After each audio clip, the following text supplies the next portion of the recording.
अब कि हमको पास कर दो, हमारा ही लड़का है, पास कर देगा। उन्होंने कहा ठीक। फिर उन्होंने हमको फेल कर दिया।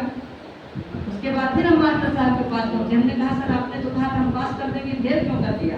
उन्होंने कहा ऐसा बेटा, एक दिन हमारे पिताजी हमारे सपने में आए थे और बोले कि बिल्कुल मत पास करना, बड़ा नालायक लड़का। तो हमने कहा कि मास्टर साहब अब हमको पास करो या फेल करो इसकी हमें कोई टेंशन नहीं है, लेकिन आपका बाप बड़ा दोगला है, इधर भी सपने में आता है उधर भी सपने में आता है।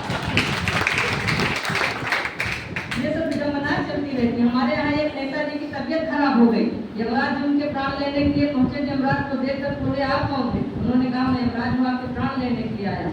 बोले महाराज अगली बार एक बार और विधायक बन जाएंगे फिर आपके साथ लेंगे। यमराज जी ने कहा नहीं, जिसका कोटा पूरा हो गया उसको जाना ही जाना है, आप तैयारी करिए, मैं आपको ऐसा सीख लेकर चलूंगा। उन्होंने बड़ा निवेदन किया कि प्रभु पहली बार दर्शन दिए जिंदगी, कम से कम एक चाय तो यही लो। अच्छा नेताओं की आदत होती है जब कोई आता है तो चाय जरूर पिलाते हैं। यमराज जी ने कहा ठीक है चाय बनवाओ। चाय बनकर आई, यमराज जी चाय पीने लगे। उनके हाथ में इतनी लंबी लिस्ट थी जितनी लंबी लिस्ट हमारे हाथ में है। उसमें उन्होंने 60 लोगों के नाम लिख रखे थे, सबसे ऊपर नाम नेताजी का था।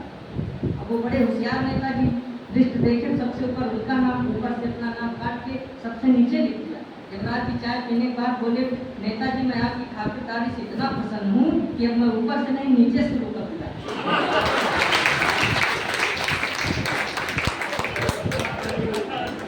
ये सब चलता रहता है भाई साहब,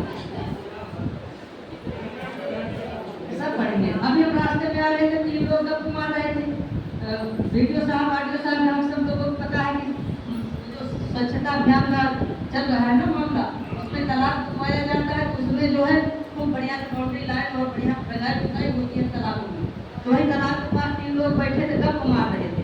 एक कह रहा था हमारे दादाजी इतने बड़े तैराक थे कि तालाब में कूदते थे तो नदी से निकलते थे, लेकिन ये तालाब बड़ा छोटा है इसमें कूद ही नहीं पाएंगे। तो दूसरा बोला कि हमारे पिताजी इतने बड़े तैराक थे कि वो नदी में कूदते तो सीधा हिंद महासागर से निकलते थे, वहाँ पर लौटे से बंसी भी थे। ये बोले बस इतना ही, हमारे पिताजी टंकी में कूदते हैं सीधा टोटी से निकलते हैं। ये सब चलता रहता है। अच्छा कल हम यहाँ पर मंत्री जी ने हमको यहाँ बुलाया था तो बताया यहाँ काफी लोग शिक्षक हैं। कितने लोग शिक्षक हैं? हम लोग कोई नहीं है।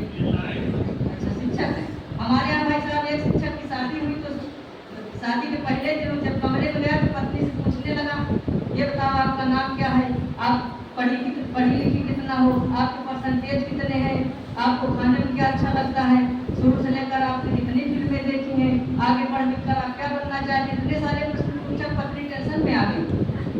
उसके बाद मास्टरों की आदत होती उसकी पीठ थपथपाए, बोले 5 प्रश्न के उत्तर अनिवार्य। ये सब चलता रहता। हमारे देश में भी 4 साल पहले कोरोना काल आया। जब कोरोना काल आया तो हम भारतीयों की दशा इतनी खराब थी वीडियो साहब कि हम लोग घर से नहीं निकलते थे। उसी समय जब हम लोग घर से नहीं निकलते थे तब भारतीयों की एक विशेषता निकली। मैंने तब कविता विशेषता क्या होती है कि मारने को हमको दिखाते जो मसीह में जग